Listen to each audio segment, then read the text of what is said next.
Fala investidor, fala investidora, como é que vocês estão? Espero que estejam todos muito bem. E nesse vídeo eu vou comentar com vocês sobre os resultados da Transmissora Paulista, a famosa ISA-CTEP, cujo código em bolsa hoje das ações preferenciais, que são aquelas que a maioria de nós pequenos investidores tem, que é a TRPL4, divulgou ali um resultado bastante interessante. Agora, algumas pessoas me perguntaram, tá, mas normalmente não é em julho, agosto que ela anuncia algum dividendo? Sim, realmente, normalmente são essas datas que ela divulga, normalmente ali ela coloca que a perspectiva é realmente ter esse pagamento semestral.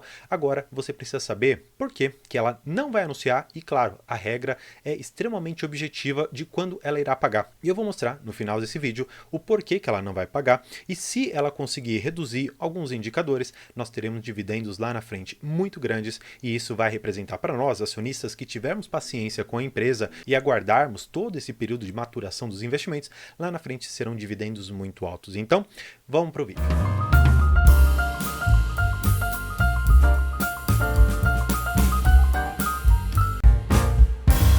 Bem, indo aqui direto para a tela, eu vou trazer os resultados da ISA-CTEP e eu já deixei aberto o primeiro trimestre, porque eu gosto de comparar. Eu sempre coloco aqui para vocês que as empresas, elas são que nem um filme. Exatamente por conta disso, não adianta você pegar o que aconteceu lá no comecinho, lá atrás, e tentar juntar com alguma coisa de agora, sem você ter uma noção do que aconteceu nesse miolo. Porque o meio do filme, ele vai te dar todo o enredo dos altos e baixos que o personagem ele passa, para ele conseguir, em alguns filmes, chegar ao resultado em que o mocinho ele ganha, que ele vence. Então, da mesma maneira, você investidor de uma transmissora tem que enxergar momentos de alta e momentos de baixa, ou seja, momentos em que a empresa ela vai ter muitas despesas, vai ter que investir forte e consequentemente vai acabar se endividando, vai pagar menos dividendos ou talvez nem pague. Então, para que você chegue ao final desse filme sendo um investidor de sucesso, com uma empresa que paga bons dividendos e você com um preço médio lá embaixo, tem que entender o momento que a empresa está. Enxergando este momento, eu te convido então a olhar os resultados para que você veja que a empresa ela está melhorando, mas ela passa por um momento bem específico. Vamos lá. O que eu acho importante de você saber a princípio? Um pouco da receita líquida, que está aqui, ficou em 891 milhões de reais. PMSO, que basicamente significa pessoal, material, serviços e outros. Está aqui na casa de 178 milhões de reais. O que eu gosto de olhar para as transmissoras, especialmente para as transmissoras, por quê? Porque aqui nós temos o que eu gosto de enxergar, que é a margem EBITDA, que está na casa dos 77%. O que isso quer dizer para mim? O EBITDA, de uma certa maneira, bem grosseiramente falando, ele significa o quanto que a empresa gera de operação, quanto que ela consegue gerar de fluxo, vamos dizer assim, de caixa, com as operações dela. Então significa que desses 891 milhões de reais aqui, ela gerou, por conta de 77% desse resultado, um valor de aproximadamente 686 milhões de reais. Tá, já que você entendeu da onde que eu tiro essa margem e tudo mais, o que eu gosto de enxergar também? Eu gosto de enxergar como que esse EBITDA ele se transformou nesse lucro líquido, para que eu consiga entender, de uma certa maneira, quanto que os resultados operacionais da empresa geram para mim, pequeno acionista. E aqui, essa conta ela já está feita no documento. Eu vou até aumentar aqui para a gente olhar com bastante facilidade. Se você for perceber, a margem líquida dessa empresa está aqui na casa dos seus quase 30%. Significando que, depois que a empresa ela consegue pagar todas as suas dívidas, os seus impostos, os seus juros, as suas depreciações, amortizações, isso gera ainda para nós um lucro, ou uma margem pelo menos, de 30% aqui praticamente, gerando mais ou menos 261 milhões de reais como lucro líquido. Agora, o que você deve olhar? Porque as empresas de transmissão, elas apresentam os seus resultados de duas maneiras. Elas apresentam através do IFRS, que basicamente é um indicador internacional de contabilidade que mostra como que devem ser feitos os lançamentos, e existe o lucro líquido regulatório ou a forma regulatória de você trazer os resultados. André, eu não sei a diferença, é muito complicado. Não, é bem simples, fica comigo para a gente conseguir entender. O lucro líquido regulatório, ele tira de todos os cálculos dele a questão dos investimentos feitos nas novas linhas de transmissão. Diferentemente do IFRS, ele coloca dentro dos seus resultados esse investimento. E exatamente por ser um investimento, você tem um CAPEX grande, no entanto, você também recebe uma determinada receita por essa operação. Tanto é que nós vamos ver logo em seguida que existe uma diferença grande em relação àquilo que está no lucro líquido regulatório e no lucro líquido IFRS, tá bom? Então, voltando para cá, o que mais que eu gosto de olhar enxergar nesse tipo de indicador aqui? Eu gosto de olhar o Return on Equity, que basicamente é o ROI, que a gente conhece, que está aqui na casa dos seus quase 17%. Olha só a diferença, e eu acho por isso que eu gosto de olhar a empresa como um filme, e para você ver como que ela anda melhorando. Lá no segundo trimestre de 2022, esse ROI estava na casa dos seus 6,5%. Vamos pegar aqui para o primeiro trimestre. Olha só, eu já deixei aqui separado, deixa eu até aumentar para vocês. Ó, no primeiro trimestre de 2023 já estava em 15, no primeiro de 22 estava aqui em 10. Olha só como a empresa ela vem melhorando. Estava ali 9,9, caiu para 6,5, depois subiu ali para 15, hoje já está chegando ali perto dos 17. Olha só como enxergar a empresa como filme e ver se o gestor realmente está entregando tudo aquilo que ele promete entregar, faz com que você justifique o seu investimento ou que justifique você sair da empresa ou não investir. Exatamente por isso que eu sempre coloco aqui no canal a ideia de que você deve acompanhar de perto as empresas que você investe. Exatamente por isso que eu sou partidário de uma ideia que você deve ter poucos ativos, porque fazer um acompanhamento detalhado, especialmente de documentos com 40, 50 páginas, que você precisa olhar a minúcia de cada um, é muito difícil. Exatamente por isso que quanto menor for o seu portfólio de empresas, de uma certa maneira se torna um pouco menos penoso você analisar todos esses números. Mas eu quero seguir aqui com vocês. Em relação ao CAPEX desse trimestre, por que vai aparecer aqui apenas 377 milhões? Já que a TRPL ganhou alguns lotes interessantes. Porque esses lotes eles não foram adquiridos, ou pelo menos o valor que vai ser despendido para esse CAPEX, ele não foi do segundo trimestre. Isso daqui vai ser lá para frente. Ainda os projetos vão vir a acontecer, ainda é necessária ali a homologação efetivamente desse leilão, de algumas condições necessárias mesmo, como documentação e tudo mais, então isso demora um período. Tanto é que se você for pegar o início da obra até a conclusão, muitas delas demoram 2, 3, até 5 anos, podem acabar demorando. Então, exatamente por isso, os resultados, por mais que eles possam aparecer aqui em CAPEX, eles não vão estar necessariamente no exato momento em que aquilo aconteceu. Então pode ser que nos próximos anos a gente consiga enxergar investimentos que foram originários desse leilão que nós tivemos agora no meio do ano e que teremos um próximo ainda no final do ano, tá? O que eu gosto de continuar olhando aqui com vocês? A geração de caixa operacional, como eu comentei. Por quê? Isso daqui me indica, de uma certa maneira, quanto que as operações da empresa geraram de caixa. Aqui nós temos, e até vou aumentar para que vocês consigam enxergar, está aqui na casa uma geração de caixa operacional de 1 bi e 36 milhões de reais. Vamos comparar?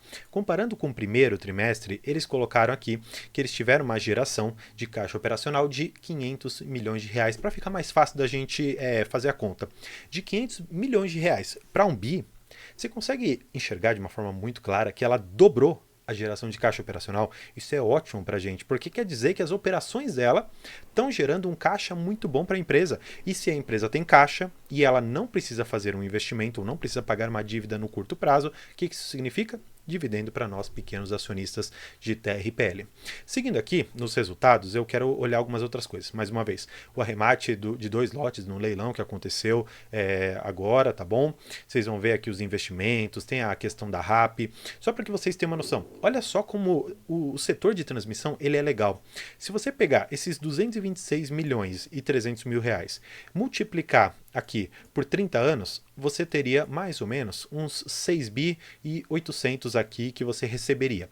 Mas vamos lembrar que isso aqui é corrigido. E olha só qual que é o investimento. Está na casa de 2 bi 436. Qual que é o legal da Transmissora Paulista? A Transmissora Paulista, assim como a Taesa, tem uma eficiência operacional de construção das transmissoras e das linhas ali de transmissão muito grande. Ela consegue, entregar antes do prazo, isso é ótimo. Ela consegue fazer isso com um custo da mão de obra, um custo do material menor. Então, esse investimento de 2,5 bi aqui, ele vai ser reduzido, nós vamos ter uma eficiência, porque normalmente as linhas são entregues antes, então a RAP começa a contar antes, você começa a receber antes por eficiência operacional, e você tem uma receita corrigida que vai gerar num fluxo de caixa de 30 anos, ali na casa dos seus 7 bi de reais praticamente, e que eu não estou nem considerando o quanto que nós vamos ter de, vamos dizer assim, recomposição inflacionária por conta do IPCA. Então, olha só a receita que nós teremos lá para frente. Acho muito bom, gosto muito desse setor. Descendo mais um pouco aqui, olha só o que eu tinha comentado com vocês, e eu gosto realmente de olhar essa questão. O EBITDA IFRS, lembra que eu comentei que dentro dele tem toda a questão de infraestrutura e que isso acaba inflando um pouco os resultados, não negativamente, mas de uma certa maneira traz alguns efeitos para o caixa que não são efetivamente aqueles que nós devemos olhar para a geração. Está aqui, ó, 916 milhões de reais. Ao passo que no EBITDA regulatório, que está um pouquinho aqui para baixo, que está um pouquinho aqui para baixo, você vai poder enxergar que está na casa dos seus 686 milhões de reais. Lembra que eu comentei? O EBITDA regulatório, ele desconsidera aqueles efeitos, vamos dizer assim, não comuns, como o investimento ali nas torres e o recebimento de uma determinada receita. Num determinado momento eu posso até fazer um vídeo explicando um pouco melhor tudo isso. E para a gente tratar do endividamento, eu quero iniciar essa conversa dizendo que basicamente nós precisamos ter uma noção pretérita a respeito da empresa em relação ao que o Estatuto Social determina para o pagamento de dividendos. Olha só, eles colocam de uma forma bastante clara para nós que eles têm como prática a distribuição de proventos. Legal. Como que é isso? 75% do seu lucro líquido regulatório, desde que, e aqui é importante, limitada a uma alavancagem de 3 vezes a sua dívida líquida sobre EBITDA. Ou seja, nós sabemos que se nós tivermos uma dívida líquida sobre EBITDA superior a 3 vezes, a empresa não distribuirá dividendos de acordo com essa política. Ela irá para o mínimo estabelecido em lei, na lei das SAs, que é de 25%. Então, a gente tem que enxergar a empresa, como eu comentei, não só o que ela reportou para o passado, mas algumas estimativas para o futuro. Hoje, ela indica aqui para a gente que a sua dívida líquida sobre EBITDA está em 2,65.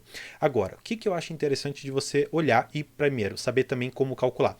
Você tem que pegar essa dívida aqui, que nós temos dívida líquida, e vamos dividir pelo EBITDA dela. Então, vamos pegar esse valor aqui, que é uma dívida de 7.787 milhões de reais.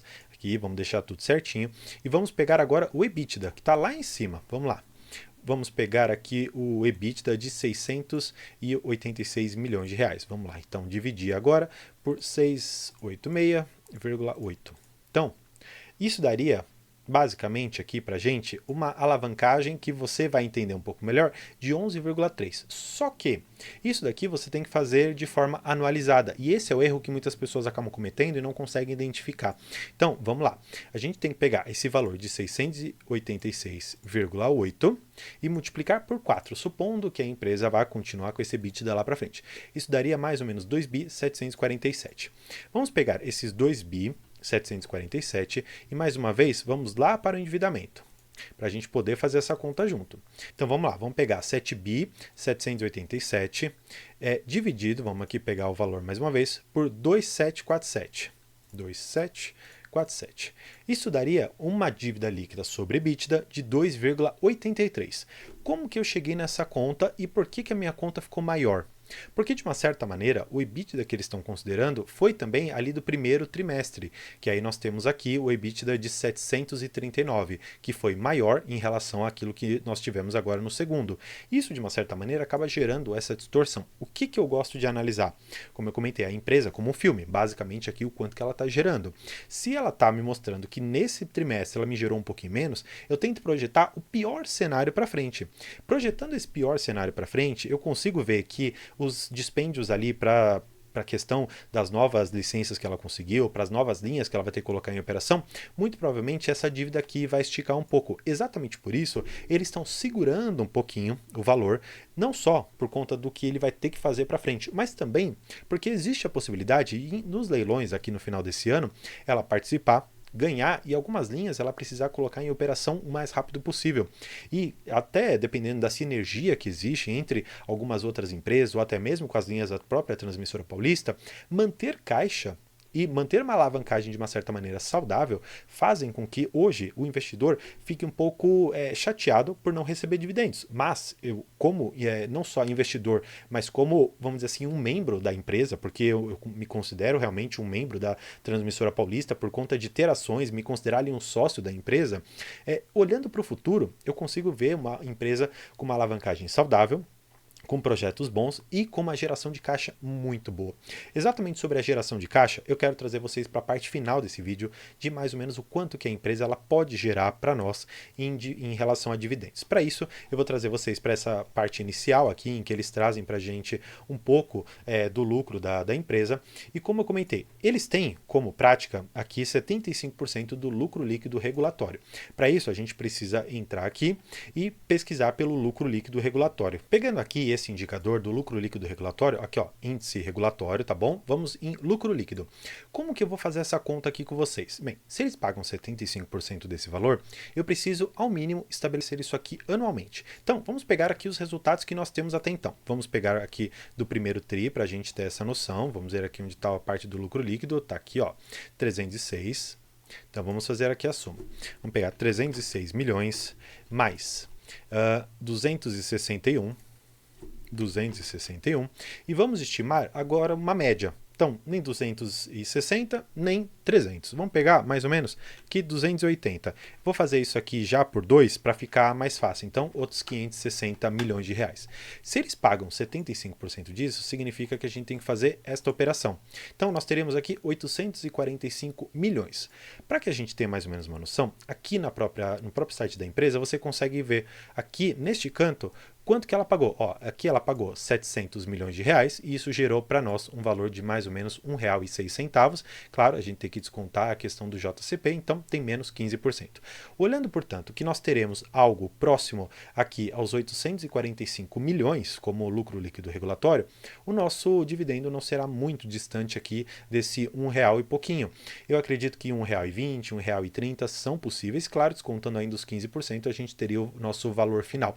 Portanto, hoje, para a Transmissora Paulista, considerando toda a disciplina de caixa que a empresa tem e os investimentos que ela está tendo que fazer, eu hoje enxergo que essa empresa ela pode se tornar previdenciária no futuro, mas nós dependemos ainda de questões muito específicas como planejamento de leilões futuros e planejamento de investimentos que são necessários de a empresa fazer para manter não só um fluxo de caixa constante, mas a capacidade da empresa de, no futuro, mostrar que ela tem disciplina na gestão, tem disciplina na alocação de capital e, portanto, se tornar uma empresa sólida. Esse é o momento em que o investidor ele precisa ter muita cautela e não sair vendendo a empresa apenas porque ela não anunciou dividendos, porque de vez em quando ela está preparando um valor tão grande de dividendos para te pagar no futuro que, a depender de se você sair agora, pode ser que isso não aconteça e você não venha se beneficiar. Então, por isso que eu quero mais uma vez convidar vocês a assistirem aqui o canal e olharem para essa tabela que eles mostram para a gente. Por quê? Se você pegar exatamente aqui o quanto que ela pagou em 2021, ela pagou 1 bi 840. Se você pegar em 2020, 1 bi e 600.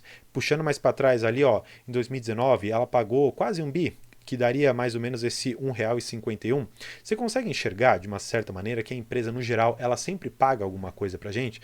E vamos estabelecer nesse, R$ 1,50, vamos tirar aqui 15%, então R$ 1,28. Vamos mais ou menos imaginar aqui uma cotação de R$ 25.